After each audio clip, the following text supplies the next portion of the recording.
She called off our wedding to find herself, then ended up in a psych ward asking for me. Hi, I'm Nathan Torres, 34, high school math teacher, and 6 months ago, I canceled my wedding without telling my fiancée because she said I was too nice and needed to date a bad boy before marrying me.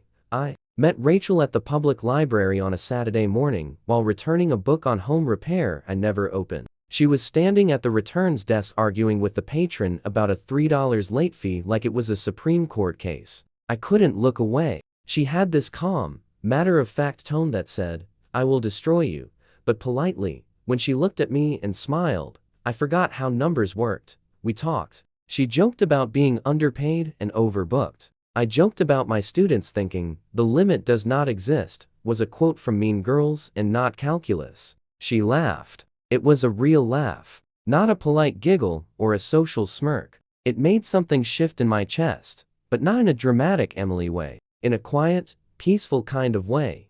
She handed me a new book to check out, The Brothers Karamazov. Said it was one of her favorites. I said I'd read it if she agreed to dinner. She raised an eyebrow and asked, "Are you trying to impress me by reading Russian literature?" I said, "God no, I'm trying to survive it. Impressing you is a side effect." She said yes. Our first date was tacos at a local place with Formica tables and a soda fountain. No Instagram photos, no wine pairings, no complaints that the salsa was too spicy. She told me about her car, an ancient Honda Civic with 230,000 miles and a stubborn air conditioning system that only worked if you kicked the dashboard twice. I told her my Camry was jealous of her commitment to suffering. We split the bill.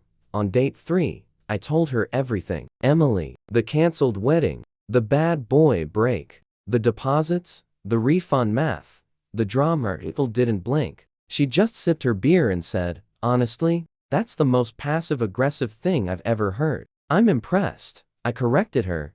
It was strategically assertive. She laughed. Well, it worked. And it had. Life was normal now. Predictable. Comfortable. That used to be an insult. Now, it was peace, until the doorbell rang on a rainy Thursday night. And when I opened it, Emily was standing on my porch, soaking wet, holding a plastic bin full of old letters and crying. "Nathan," she said, "I need your help." I stood there blinking at her like I was solving a particularly stupid word problem. "Emily?" I finally said. She gave a shaky little laugh. "You still say my name like a question." "That's because I have questions. Starting with, why are you here in the rain, holding a box like we're in a sad rom-com?" She sniffled. "Can I come in?" I hesitated. Then I remembered Rachel was coming over in an hour. I stepped aside, just long enough to keep things civil. She walked in, dripping on the welcome mat, holding that box like it contained the Ark of the Covenant. "I'm sorry," she said. "I didn't know who else to go to. You have friends. Sophia, Megan, Brianna." Her eyes narrowed. "Sophia and I aren't talking. Megan moved to Arizona. Brianna's in Bali finding herself." Sounds on brand. She set the box down on my coffee table like it was radioactive. I stayed standing. She gestured at it. "These are our letters, cards, notes, 3 years worth. I found them while moving. I couldn't just throw them away." "You didn't have a problem throwing me away." That one hit. She looked down. "I made a mistake." "You made several. I thought Dante was what I needed." Dante wore sunglasses indoors and called himself an entrepreneur. His job was reselling bootleg cologne. "I know that now." There was a long silence. Then she said, "I thought if I could just show you how much you meant to me, Emily. You meant something to me." Past tense. "Then you made me your backup plan." She flinched. "I wasn't trying to. You asked for space to date someone else 2 months before our wedding. You didn't want clarity. You wanted chaos with the return policy." I was scared. Everyone kept saying I was settling. Settling? "You mean being with someone stable, kind, who respects you?" She met my eyes. "Yes, and I was wrong. I've been wrong. About everything." I sighed. "Why now?" "Because I heard you're engaged again."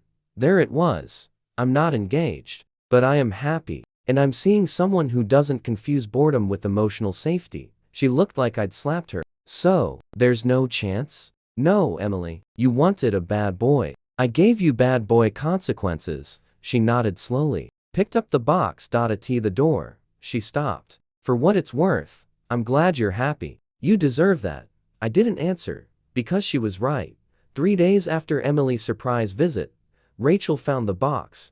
I was in the kitchen making coffee when I heard, "Hey babe, what's this bin of sappy love letters doing in your coat closet?" I turned, froze. She was holding it like it might bite her. I said, "That's a ghost of relationships past." She raised an eyebrow. "Emily? Yep, you kept these?" I held up my hands. She dropped them off out of nowhere. I haven't read them. I didn't even remember we wrote that much. Most of it's probably receipts and passive-aggressive Valentine's Day cards. Rachel didn't say anything right away, just stared at the bin. "You want to read them?" I asked. "No," she said, setting it down. "But I do want to burn them." I blinked. "Like symbolically?" She grinned. "Like with fire." So that's how we ended up in my backyard, standing over a rusted fire pit, tossing 3 years of Emily's cursive handwriting into open flame. One letter said, "You make me feel safe, like I don't have to perform anymore." Another said, "I love that you always have a plan." Rachel snorted. She really hated everything she claimed to love. "Yeah," I said, feeding another one to the fire. "It's like she ordered the meal and then got mad it wasn't dessert." An hour later, the box was gone, the ashes were cooling, and Rachel was curled against me on a patio chair under a blanket. "You okay?" she asked. "Yeah, actually, yeah." It felt final. Not bitter, just clean. Later that night, lying in bed, Rachel rolled over and looked at me in the dark. "You know what I like about you? My stunning trapezoids?" She smacked my arm. "No, that you know who you are. You're not trying to be some fantasy or perform for Instagram. You're just solid. Some women think solid is boring." She smiled. "Those women are not ready to be adults." I thought about that. About how long I'd spent wondering if being dependable made me disposable. Then I thought about Rachel, the way she read for fun, the way she asked good questions, the way she never once said I should be more like someone else. I reached over and laced my fingers with hers. "No more fire pits," I said. "Next X gets composted." She laughed into my shoulder. Everything felt exactly as it should. So of course. That's when Sophia called me. Unblocked. New number. Voicemail transcribed to my phone. "Hey Nathan, I need to talk to you. It's about Emily. Something happened. Please call me back." I stared at the voicemail transcript for a solid minute, then played it, just to hear the tone. Sophia sounded rattled. Not her usual reality TV confidence. Not even fake tears influencer energy. Just tired. Worried. I didn't call back. Instead, I turned my phone face down and spent the rest of the night making Rachel laugh by ranking the literary characters most likely to commit tax fraud. Jay Gatsby was a unanimous first-place pick, but the next morning, the curiosity got to me. I called from my work phone. She picked up on the first ring. "Nathan." "Yep, this is me not being boring. I'm serious." "It's Emily." I figured. "What's going on?" There was a long pause. "She's in the hospital." I stood up. "What?" "She overdosed. Not on anything hard. Not like that. But she took too many sleeping pills. It was probably an accident. Or maybe not." I sat back down. "She's okay," Sophia added quickly. "Physically." They pumped her stomach. "She's stable. But they're keeping her on a 72-hour psych hold." My heart thudded. "She asked for you," Sophia said. "Why?" "She doesn't want to see me. Or Brianna. She's burned a lot of bridges. I think you're the only one left who ever really knew her." I let that sit. "Nathan?" Sophia asked. "I'm listening." "She's not doing well. I think all this, the breakup, her job going sideways, that guy Dante ghosting her, it just caught up with her. She pretended to be fine, but she's not. She hasn't been." I exhaled slowly. "What do you want from me?" "I'm not asking you to fix anything. I just think she needs someone to remind her that she was once loved by a good man." I didn't answer. Because I was thinking of Rachel, of the fire pit, of letting go, of peace. But I was also thinking of Emily, sitting in a hospital gown under fluorescent lights, holding onto whatever fragments of her former life she had left. "She's at Steedy Luke's," Sophia said softly. "Psych ward. Room 214. I ended the call. Didn't say yes. Didn't say no. I stared at my phone for a long time. Then I opened my calendar. Rachel and I had plans tonight. dinner, bookstore, coffee, something normal, something good. But a part of me couldn't shake the image of Emily in that sterile room, staring at the wall, wondering if anyone still cared she existed. I wasn't in love with her anymore. But I had loved her once, and real love doesn't vanish. It just changes shape. I texted Rachel, something heavy just came up. Can we rain check tonight? She replied 2 minutes later, of course. Want to talk about it? Soon, I wrote. I promise. Then I got in my Camry and drove to St. Luke's. The psych ward smelled like disinfectant and burnt coffee. The kind of place where time slows down and nobody makes eye contact.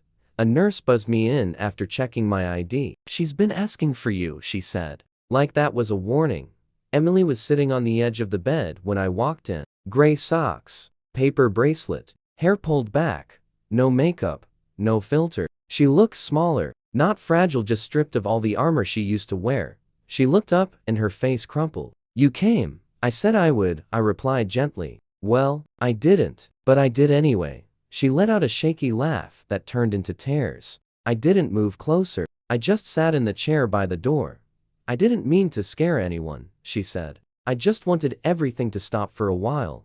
That's usually the moment to ask for help, I said. Not the moment to disappear, she nodded. I thought if I became someone exciting, someone bold, I'd finally feel enough. And did you? No, she whispered. I felt empty. All the time, we sat in silence. I ruined everything, she said finally. You, the wedding, my friends. I don't even recognize myself anymore. I recognize you, I said. You're the same person who confused chaos with passion. You just ran out of distractions. She looked at me, eyes red. Do you hate me? No, I said honestly. I don't trust you, and I don't want you, but I don't hate you, she swallowed. That might be worse, I said. But it's real.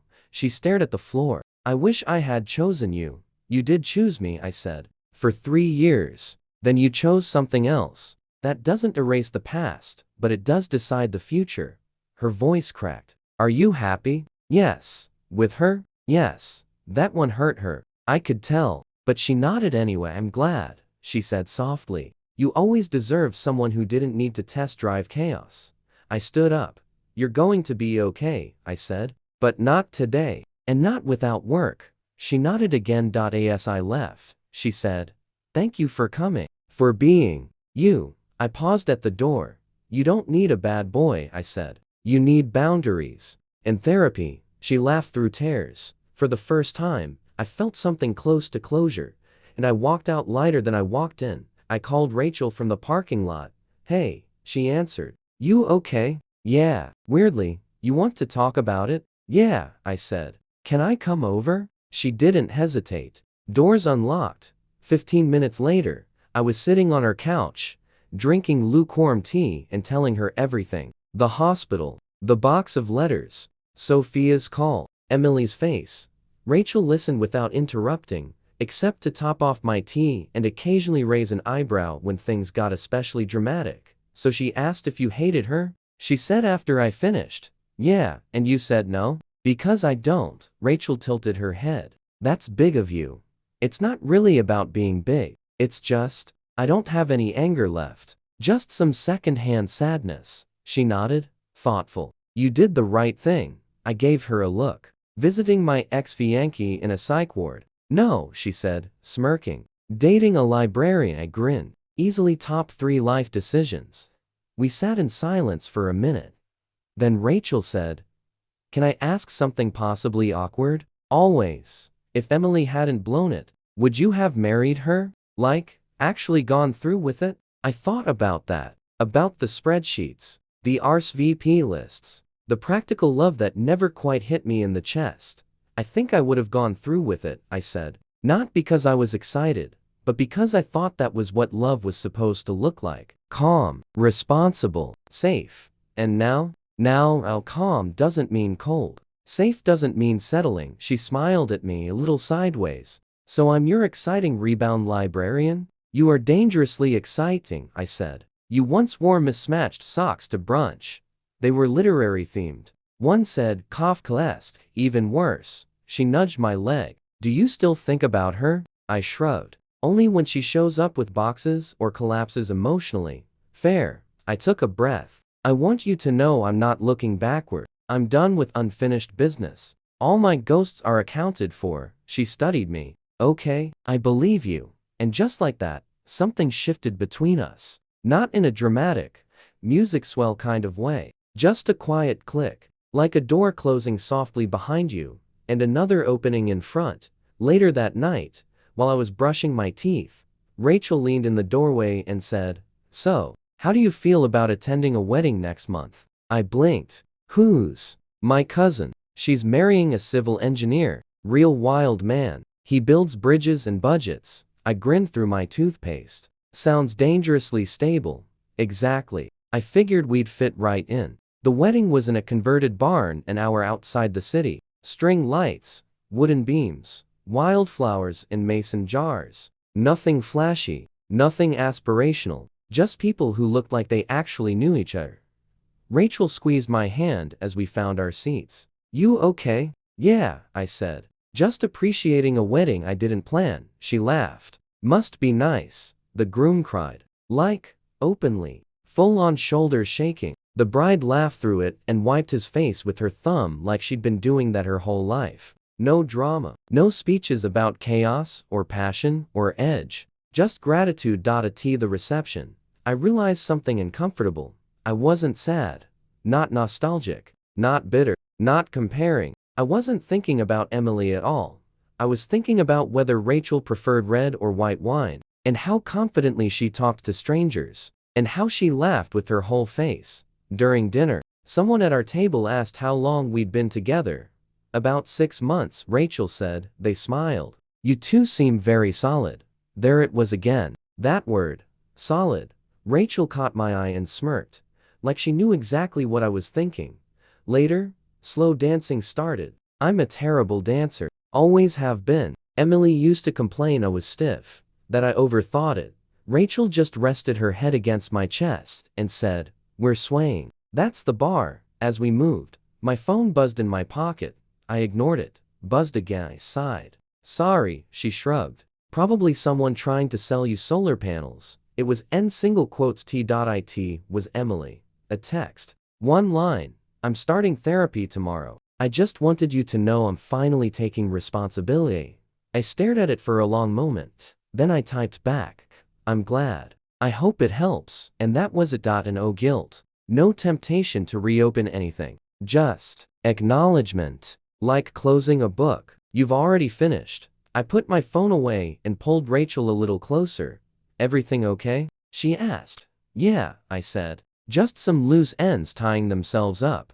She smiled. Good timing. On the drive home, she reached over and rested her hand on my thigh. "You know," she said, "my cousin asked if we're next." I groaned. "Tell her I'm allergic to wedding planning." I told her we're boring people who like stability. Smart woman. She glanced at me. "Does that scare you?" "No," I said. "It feels earned." We pulled up to my house. Same Camry, same porch light, same quiet street.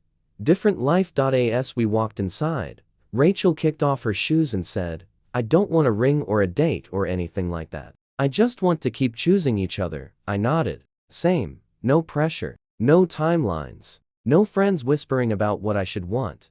Just two people choosing.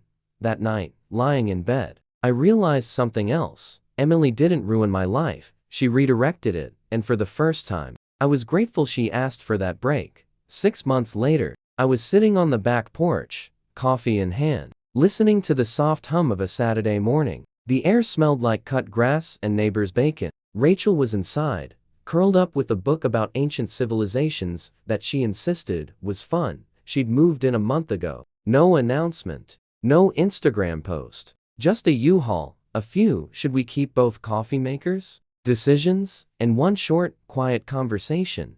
"You sure about this?" I'd asked. She smiled. "You painted a bedroom sage green and canceled a wedding. I trust your judgment." It was peace. Not fireworks. Not chaos. Just knowing the person next to you is staying.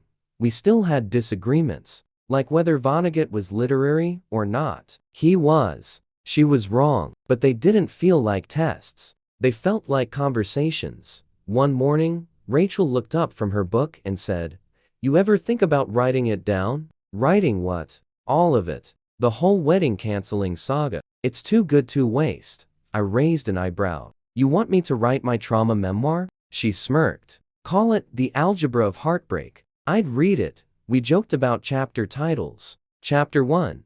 Calculating Deposits and Doubts. Chapter 4. How to Claim Travel Insurance Like a Boss. Chapter 7. A librarian walks into your life and steals your peace in the best possible way, but part of me wondered, what if I did? Not for revenge. Not even for closure. Just to show other people that being nice isn't the problem. Being unappreciated is. Emily never reached out again after that last text. I never blocked her. But I didn't wait either. One of our mutual friends told me she's doing better. Still in therapy. Still figuring things out. Dating someone new. Another accountant. I hope it sticks. I didn't wish her pain. I wished her growth.as for me. Growth looked like this. Quiet mornings. Shared groceries. Choosing furniture together without arguments. And discovering that happiness isn't a grand gesture, it's a Saturday morning when nobody's crying, storming out, or posting vague captions about chaos being sexy. I used to think the worst thing that ever happened to me was Emily asking for a break. Now I know it was the best. It gave me permission to walk away with dignity instead of crawling away later with resentment. It taught me boundaries. It taught me that being nice doesn't mean being a doormat. It means knowing your worth and refusing to discount it just because someone else can't see it. And yeah, canceling your wedding without telling your fiancé might have been a little extreme, but sometimes people don't understand polite conversations. They understand actions. Mine said, I won't be your safety net. I won't be your backup plan. I won't be your doormat. I'll be kind. I'll be responsible. I'll be solid. But if you mistake that for weakness, then you don't deserve me. That lesson cost me $370 in non-refundable deposits, a few sleepless nights, and 3 years of my life. But in exchange, I got this: a quiet house, a better partner, and the kind of peace you can't fake for Instagram. Turns out, stability is the real thrill. And honestly, nice guys don't finish last. They just finish with the right person.